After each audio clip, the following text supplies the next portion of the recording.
John, I heard that you play trombone. Yeah, among other things. Trombone was my first instrument. I am a tuba player, so. Oh, cool. Very nice. Should probably bring up. Yeah, welcome to the brass family. You know? And I have to admire your portal earrings there too. Those are lovely. Thank you. And I have a portal necklace that my friends Charlie and Cabin gave me, and David. This I got this at Gamer X last year. That's awesome. Well, yeah. So, do you want to open up to questions now? Sure. Sure. Again, please just state where you're working from. Too. Are you going to call on people? Or? Sure. Why don't we start with Mr. Army Man over there?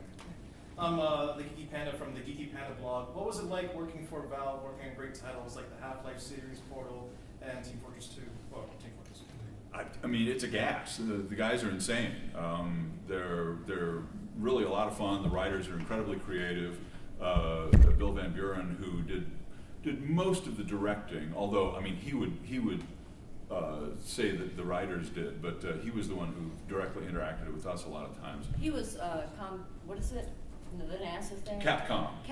Right. Bill Van Buren was Capcom. So we'd be in the recording booth, and Bill would be, on the button, and he would be translating the direction from the writers, but it would all, usually come through Bill. But Chet Falisak and Eric Wolpaw and Jay Pinkerton, I mean, all these guys are just... Mark Laidlaw. Yeah, Mark Laidlaw, incredibly creative folks, and great to work with. In the front. Elsar, I'm from morepower.com. Is there an opera that you're exceptionally fond of or that you'd like to do again? The Marriage of Figaro by, Mozart. That guy. You just failed your music history. I know. Listen, I've forgotten most of what I know. That's right. I first did The Marriage of Figaro in 1978, and I played Susanna, the young maid.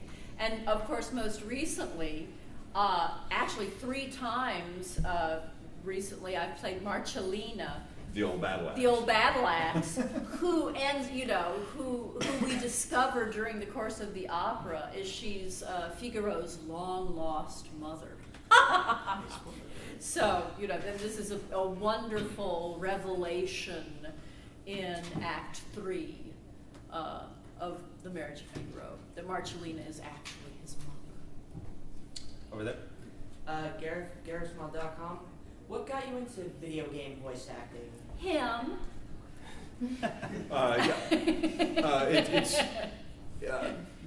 Well, when we moved out to Seattle in '89, I just got an agent, and I did a little bit of radio DJing, and did a couple commercials. We both did back in Indiana, and WFIU. And I got a voice demo and just started doing voice work. And of course, in '89 there were no computer games yet because computers just weren't fast enough. And so I was doing, KFC commercials and weird home diabetes instruction kits for home testing. Goodies headache powder. Yeah, and Boeing industrial videos, stuff like that. But in '96, Sierra Online and Humongous opened up in Seattle and started sending out auditions. And they sent them to my agent, and I auditioned. Of course, back then, everybody would go down to a recording studio downtown to audition, and they'd put all these auditions on a great big piece of 2-inch wide tape and mail it off to Sierra Online or whatever, and it'd take like 2 months for them to figure that stuff out.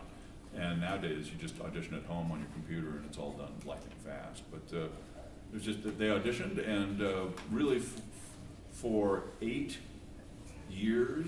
or 9 years, I abused Ellen every night, telling her to get a voice demo.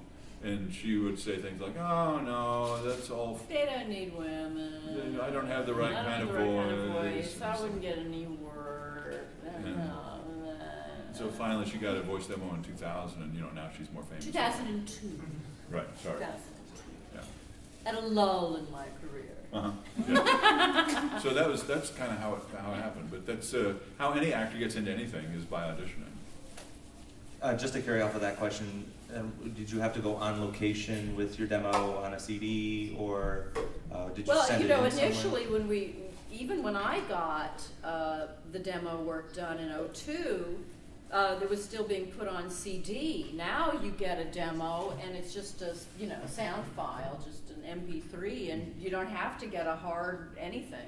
Of course, when I got my demo, it was on a cassette. It was tape. steam powered and pulled by dinosaurs. So it's gone through amazing technological revolutions over the last 20 Fantastic. years. We'll go Hawaiian shirt. Jeremy from Wheatonopoulos.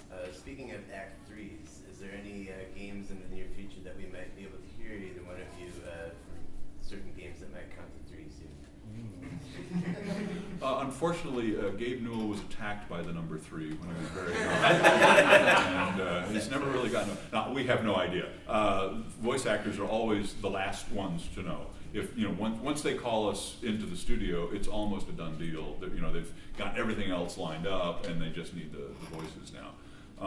So you'll probably find out before we do.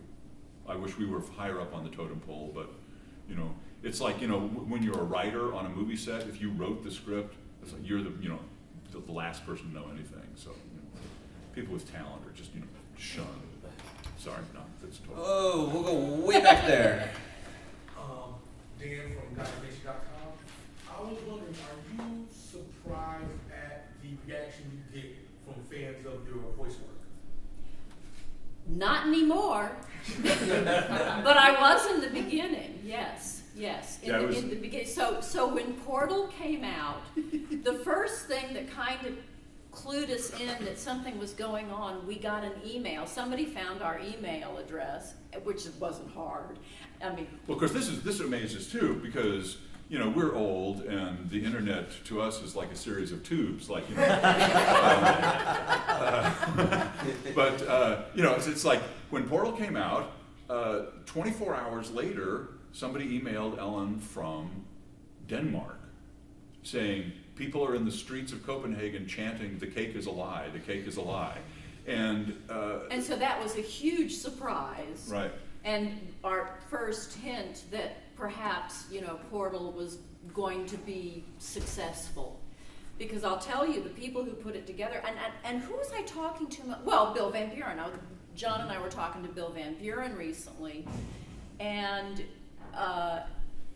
everybody just thought that Portal was this little extra thing, and a little thank you to gamers, and wasn't really going to do very much. And then it was just a little short game. They thought, we'll include it in the orange box as kind of a little present, just a bonus, and it totally took off on its own. So. Yeah. So it was a big surprise in the beginning, but what I think is so cool is that here I am, a woman in my very early 60s. And I have this entree into the multi-generational world of gaming. So, and particularly with my voice students, when I say something, they actually pay attention to what I have to say because I'm GLaDOS. They fear deadly neurotoxins. Way in the back over there. Joe Cirillo, Gaming Sense. This question specifically for John. No One Lives Forever is a very beloved game by a lot of people, and of course you were one of the major voice actors in that series.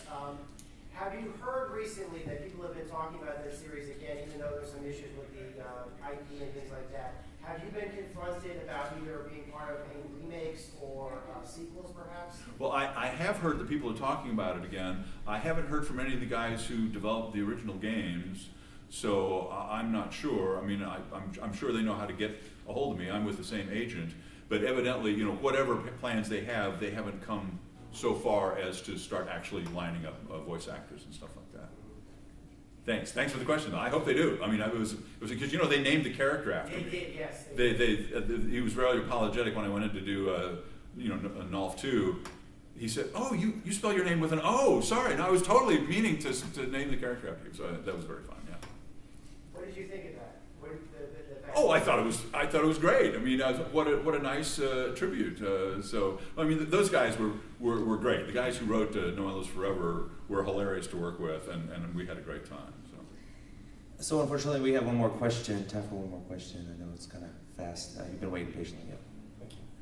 Ink from AniGamers.com. I was wondering, Ms. Ellen, what was your thought as an opera singer upon hearing that all your vocal work would go through so many digital filters before it came out through the game? Well, I didn't know that was going to happen. It didn't bother me. I didn't know.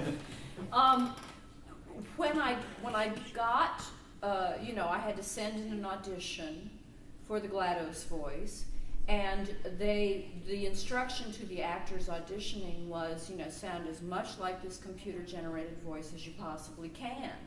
And I'm assuming that I'm the one who got the closest. So for the beginnings of Portal, before the character loses the morality core, I was just trying to sound exactly like that computer-generated voice. And then ultimately, of course, it was Bill Van Buren who developed the equation for how the voice was going to be processed. So when I heard it the first time, it was like, oh, well, that's cool. So I know they, auto-tuned and, That auto-tuning is mostly did all what that they did stuff. to it, right? But the thing that surprised me the most is that they let me sing. Because, I told them I was a singer, but they had never heard me sing. And then they, got Jonathan Colton to write a song. And so the first time they heard me sing was when I was in the studio to record Still Alive. They just sort of took it all on faith. So. They're maniacs, like I say. They're totally I'm sure we all